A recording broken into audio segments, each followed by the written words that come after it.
Hi all, welcome back to my channel. आज की इस वीडियो में हम हमारे जीएसटी वाले चैप्टर के क्वेश्चन नंबर 11 को सॉल्व करने वाले हैं। मैंने क्वेश्चन यहाँ पर ऑलरेडी लिख दिया है। हम क्वेश्चन को पढ़ेंगे और इसको सॉल्व करना चालू करेंगे। और मैंने ऑलरेडी अपने जीएसटी वाले पिछले वीडियोस में पिछले क्वेश्चंस यानी 1 से लेकर 10 तक का सॉल्यूशन आप लोगों को करके बताया है। अगर आप लोग इस चैप्टर के उन सारे क्वेश्चंस को बनाने में कुछ डिफिकल्टी फेस कर रहे हैं तो आप मेरे उस वाले क्वेश्चन वीडियोस को भी एक बार गो थ्रू कर सकते हैं, जिससे आपको उन सारे क्वेश्चंस को बनाने में हेल्प होने वाला है। तो चलिए क्वेश्चन पढ़ते हैं।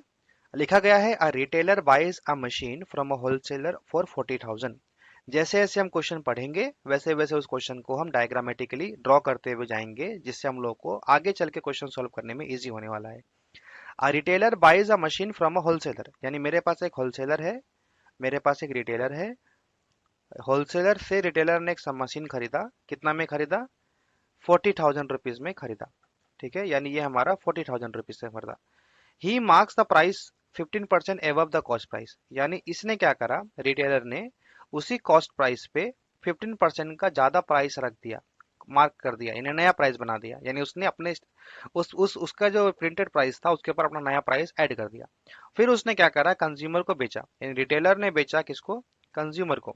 और यहीं पर उसने क्या करा, प्रॉफिट कर दिया 15% का, यानी प्रॉफिट 50% का ऑलरेडी वो यहाँ पर करके बेच रहा है। जब वो बेच रहा है कंज्यूमर को तो कितना परसेंट डिस्काउंट दिया उसने? उसने डिस्काउंट दिया 5% का। 5% का डिस्काउंट दिया on marked price. Mark price पे 5% का डिस्काउंट दिया। यानी मार्क प्राइस कितना होगा उसका? जो उसने 15% एवव करा है उस पर उसने 5% का डिस्काउंट दिया है। और सेल्स जो है वो इंट्रा स्टेट है।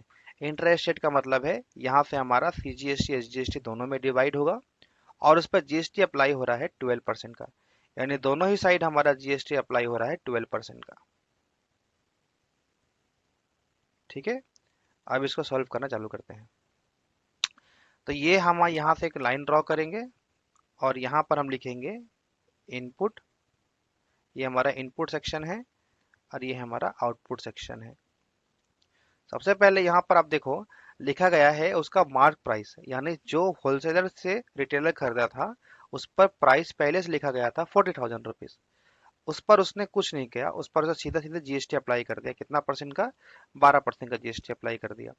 जब जीएसटी अप्लाई करेगा 12% का तो जीएसटी अमाउंट कितना हो जाएगा? जीएसटी अमाउंट हो जाएगा आपका 40,000 का 12%। 14,000 का 12% अगर आप निकालोगे तो आपका आंसर आएगा 4,800 रुपीज। ये आपका जीएसटी अमाउंट हो गया। क्योंकि आपके क्वेश्चन में यहाँ पर सीजीएसटी और इंट्रा स्टेट के बारे में बात करा हुआ है, यानी यहाँ पर हम सीजीएसटी और एसजीएसटी का कॉन्सेप्ट अप्लाई करेंगे।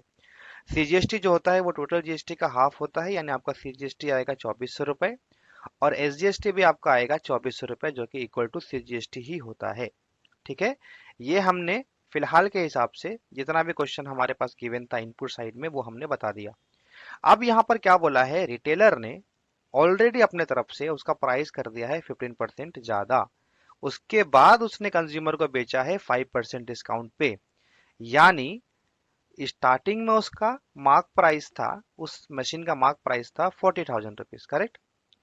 अब यहां से उसने क्या करा है, प्रॉफिट रख लिया है 15% का। यानी इसका प्रॉफिट अमाउंट कितना हो जाएगा? इसका प्रॉफिट अमाउंट हो जाएगा 40,000 का 15%, 15%। जब आप इसको सॉल्व करोगे तो आपको आएगा 6,000 रुपीज। उसने क्या करा है, ये हमारा न्यू मार्क प्राइस है। ठीक है, उसने जो पिछला मार्क प्राइस था वो था 40,000। उसने 15% बढ़ा करके 6,000 रुपया और ऐड करके उसका नया मार्क प्राइस बना दिया 46,000। आई होप आपको ये वाला कॉन्सेप्ट समझ में आ रहा होगा। फिर बताता हूँ मैं आपको। रिटेलर ने क्या करा था, रिटेलर ने यहाँ पर हमारा जो पिछला मार्क प्राइस था 40,000 उस पर उसने 15% एक्स्ट्रा नया ऐड करके नया मार्क प्राइस बनाया था। यहाँ पे लिखा है, देखो पढ़ो, आप क्वेश्चन पढ़ो। He marks the price of the machine 15% above his cost price. यानी जितना उसका कॉस्टिंग पड़ा था, उसका कॉस्टिंग पड़ा था 40,000 रुपीज का, उसने उस कॉस्टिंग के ऊपर में 15% ऐड करके उसका नया मार्क प्राइस बना दिया। यानी उसका कॉस्टिंग था 40,000 स्टार्टिंग का, उस पर उसने 15% का प्रॉफिट यानी ऐड कर दिया। यानी अब उसका नया प्राइस जो बना है वो है 46,000। ये उसका नया मार्क प्राइस है। अब इसके बाद उसने क्या करा है, इस नए मार्क प्राइस पर क्या लिखा है देखो, he sells it to consumer at 5% discount on marked price, यानी अब उसने 46,000 का 5% डिस्काउंट दिया, यानी यहां पर हमारा डिस्काउंट आ रहा है 5% का, यानी डिस्काउंट अमाउंट कितना आ जाएगा, डिस्काउंटेड अमाउंट जो आएगा वो आपका मार्क प्राइस पर डिस्काउंट दे दिया है वो, यानी 46,000 का 5% डिस्काउंट का मतलब होता है 0000 काटोगे तो आपको आएगा 2,300 रुपीज। ये आपका डिस्काउंटेड अमाउंट था, यानी आपका कॉस्टिंग कितना पड़ेगा उसको, उसको कॉस्टिंग पड़ेगा 46,000 उसका मार्क प्राइस था, उसे डिस्काउंट दिया 2,300 का, तो उसका कॉस्टिंग पड़ेगा 43,700 रुपीज का। ठीक है, उसका कॉस्टिंग पड़ा 43,700 रुपीज का। ये वाला क्वेश्चन थोड़ा सा ट्रिकी है, आपको लाइन बाय लाइन पढ़ करके ही सॉल्व करना है। अगर आपने इसमें एक भी स्टेप मिस करा, या अगर आपने इंप्लीमेंट करने के टाइम पे, ड्रॉ करने के टाइम पे कहीं पर भी छोटा सा डिटेल भी अगर आपने मिस कर दिया, तो आपका आंसर गलत आने वाला है। ठीक है, इसलिए इस क्वेश्चन को बहुत ध्यान से बनाइए। फिर से बताता हूं मैं आपको।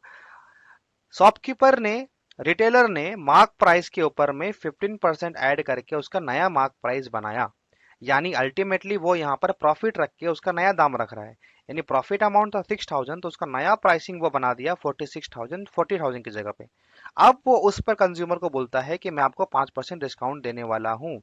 डिस्काउंट किस पे देगा, डिस्काउंट देगा वो मार्क प्राइस पे, यानी मार्क प्राइस का डिस्काउंटेड अमाउंट आएगा 2,300। अब उसका जो नया कॉस्टिंग जो कस्टमर को वो बता रहा है वो है आपका 43,700 रुपीज का। ठीक है, इसमें उसने क्या चालाकी करा, उसने उसने ऑलरेडी ऑलरेडी प्राइस बढ़ा के बताया था, 1500 प्राइस 15% ऑलरेडी बढ़ा दिया था।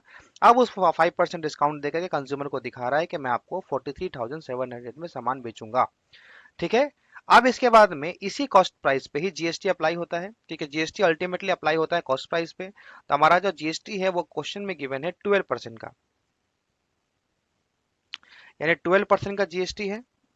यानी जब आप 12% का जीएसटी निकालोगे तो जीएसटी अमाउंट कितना आ जाएगा आपका, आपका जीएसटी अमाउंट आ जाएगा 43,700 का 12%। 00 कैंसिल आउट हो जाएगा, यानी 437 को 12 से जब आप इंटू करोगे, एक बार मैं कैलकुलेटर में करके देखता हूँ, 437 को जब आप 12 से इंटू करोगे तो आपका आंसर आता है 45244, तो आपको आएगा 52440। 2 0 गया। हाँ, यहाँ पर मैंने कुछ एक्स्ट्रा जीरो लिख दिया था, सॉरी।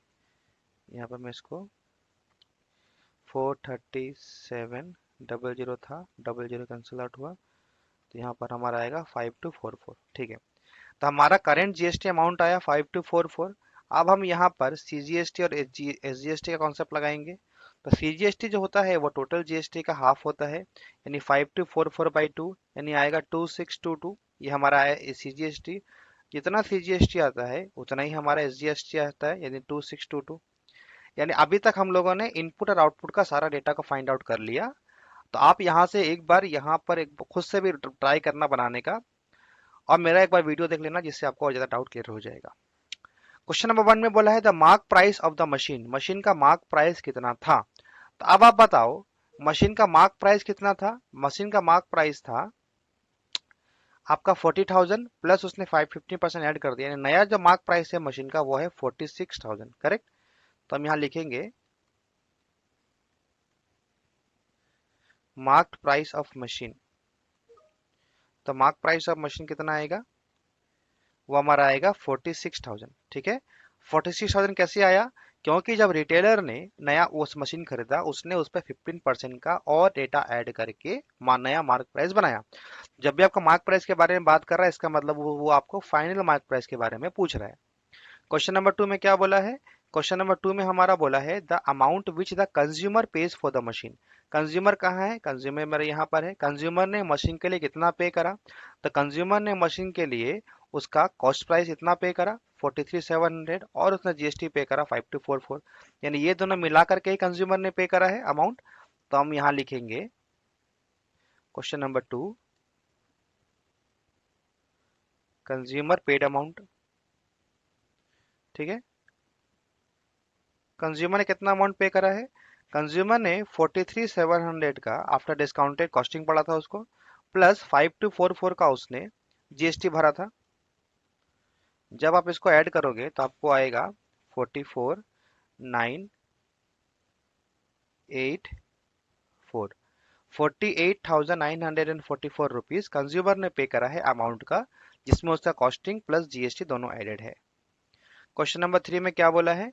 क्वेश्चन नंबर 3 में हमारा बोला है यहाँ पर the amount of tax paid by the retailer to the central government. अब आप यहाँ पे गौर करो, रिटेलर जो है वो हमारा बीच वाला आदमी है, मिडिल मैन है। यानी पूछ रहा है कि रिटेलर ने सेंट्रल गवर्नमेंट को कितना पैसा पे करा।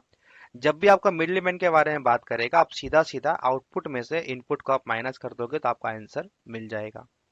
ठीक है, तो यहाँ पे हम लिखेंगे amount of tax paid by the retailer to central government. तो amount of tax paid by retailer to central government. जब सेंट्रल गवर्नमेंट के बारे में बात करेगा, यानी यहाँ पर हम आउटपुट सीजीएसटी में से इनपुट सीजीएसटी माइनस करेंगे। ठीक है, आउटपुट सीजीएसटी कितना आया था आपका? आउटपुट सीजीएसटी आपका आया था 2622 और इनपुट सीजीएसटी कितना आया था आपको? 2400।